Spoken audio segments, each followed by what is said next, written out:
In this video, we are going to show you the perfect itinerary for Frankfurt, the financial heart of Germany, and the main gateway to Europe. One of the questions we get the most is how to build a logical itinerary in a city that many believe serves only for quick flight connections. Many people make the mistake of spending only a few hours at the airport thinking that the city is just mirrored commercial buildings and men in suits and end up missing the historic apple wine taverns, the world-class museums, and the beautiful rebuilt medieval center. Frankfurt requires strategy to understand its extreme contrast between the ancient and the ultra-modern. To see the absolute basics focusing only on the central square and going up a skyscraper, you need 2 days. But to explore the museum embankment, relax in the gigantic botanical garden and take short train trips to the medieval castles of the Rhine Valley or to the ruins of Heidelberg, we recommend 5 full days. That is why we have prepared a super complete 5-day itinerary with the best of Frankfurt and its surroundings, so you do not waste time. So let us get started. What is the best time to visit Frankfurt? The city has very well-defined seasons and the weather affects the experience. The best time by far is spring and autumn,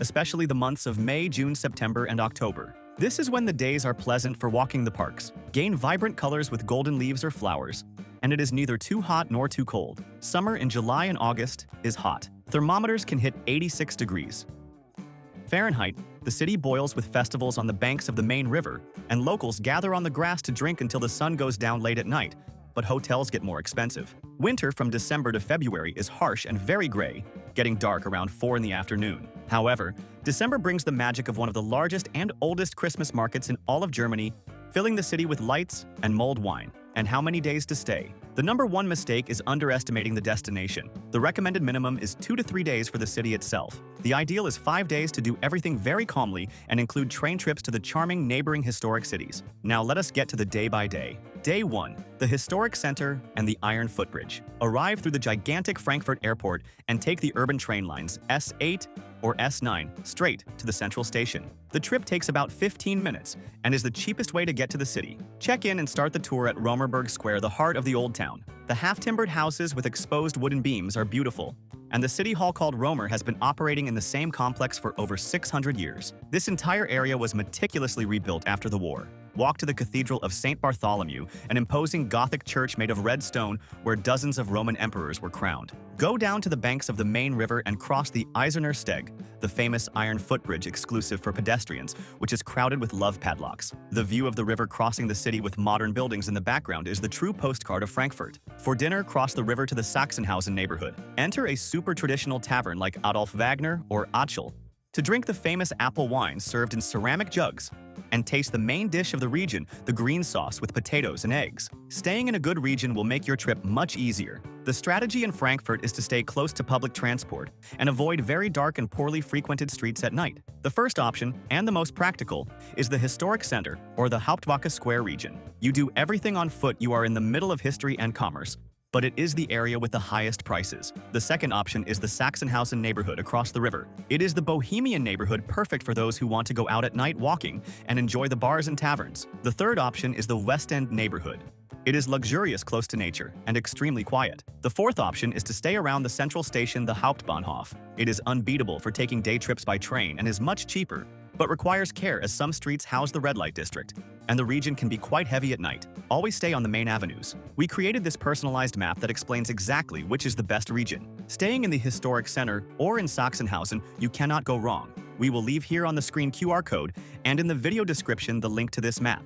We created them on the hotel site we always use as it always has the best prices and free cancellation. And remembering that in this link below, we always organize everything you need to set up your entire trip for the lowest price. The sites we use to build our trips, and that have everything much cheaper, such as international cell phone chip, to have internet on the street, travel insurance with discount, which is mandatory in Europe, tickets to go up the skyscrapers and museum passes, boat cruises on the river, good and cheap hotels we have already stayed at, and the global account to carry dollars, saving a lot on fees. Save this page in your favorites. Day 2.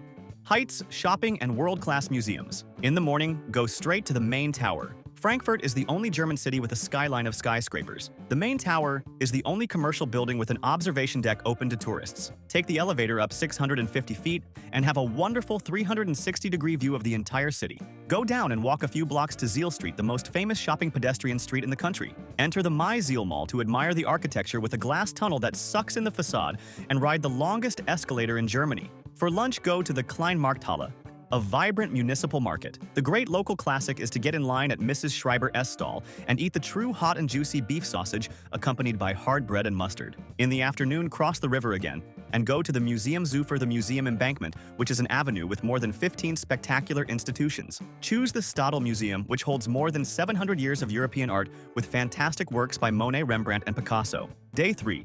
Literature and Green Oasis. Start the day at Goethe House, the Goethe House. It is the residence where the greatest genius of German literature, Johann Wolfgang von Goethe, was born and raised. The house is huge and shows exactly how a very rich family lived in the 18th century. Walk or take the subway to the old opera, the Alte Oper, a stunning building that today hosts the best music concerts on the continent. The square in front with the fountains is great to sit and have a coffee. Head to the Palmengarten, which is in the West End neighborhood. It is the botanical garden of Frankfurt, huge and very well kept. The great attraction are the enormous glass greenhouses that recreate climates from all over the world, from thorny deserts to humid tropical jungles full of orchids. For dinner, explore Fresca Street, famous for its wonderful concentration of restaurants serving food from all over the world and very charming coffee shops. Day 4. The romantic day trip to Heidelberg. Today is the day to travel by train. Take the fast train at the central station, and in less than an hour you arrive in Heidelberg, the most romantic university city in the country. Walk along the entire pedestrian main street in the preserved historic center and cross the old stone bridge over the Neckar River to take the best photos of the city. The main attraction is climbing the hill to visit the majestic ruins of Heidelberg Castle. The contrast of the old stones of the castle with the red roofs of the houses below is poetic. Inside the castle, do not miss the Great Tun, which is literally the largest wooden wine barrel in the world. End the afternoon drinking a craft beer at the local breweries in the city and take the train back to Frankfurt in the early evening. Day 5. The Rhine Valley and the Loreley. Wake up early for a day trip along the banks of the grandiose Rhine River. Take the regional train to the charming and tiny town of Rüdesheim. There walk through the famous Drosselgasse Alley, a narrow street packed with lively taverns, typical music and lots of Riesling wine. Take the silent cable car that flies over the vineyards on the mountain slopes until you reach the immense monument, from where the view of the valley is sensational. Then go to the edge of the river and board a boat cruise on the Rhine. The journey of a few hours passes by giant cliffs and the famous Loreley Rock, besides crossing dozens of small medieval castles nestled in the mountains on both sides of the river. It is a fairy tale setting. Return to Frankfurt at the end of the day and have your farewell dinner in a rustic bar in Bornheim. An important tip that will save you a lot of time and money is to buy tickets for attractions, museum passes, and boat cruises well in advance. On the spot, it is always more expensive, and the lines for the main tower terrace or the boats on weekends are usually long and tiring. We will leave in the screen QR code and in the description the link to the site we always use to buy tickets and tours for the lowest price. It is the largest tour site in the world and has practically everything there. Everything at the lowest price, and you can buy in any currency and guarantee your spot easily. An important tip is about daily transportation. Frankfurt has enviable transportation. Use the subway and electric trams on the streets. Do not waste time buying individual tickets. Buy the daily pass or the Frankfurt card for 1 or 2 days right away, which gives you unlimited travel and up to 50% discount at museums scattered around the city. And avoid renting a car to just drive around the center. Parking is expensive and unnecessary. Quick gastronomy tips. Forget beer and dive into Apfelwein, the typical apple wine, slightly sour and very refreshing. The food here is rustic. Try the Frankfurter Grünsoße dish, which is the 7-herb sauce served with eggs and boiled potatoes. For the most courageous, order the marinated cheese for a starter, called Handkäse mit Musik, which has oil vinegar and lots of chopped onions on top. Mandatory documentation for international tourists and safety. Visa.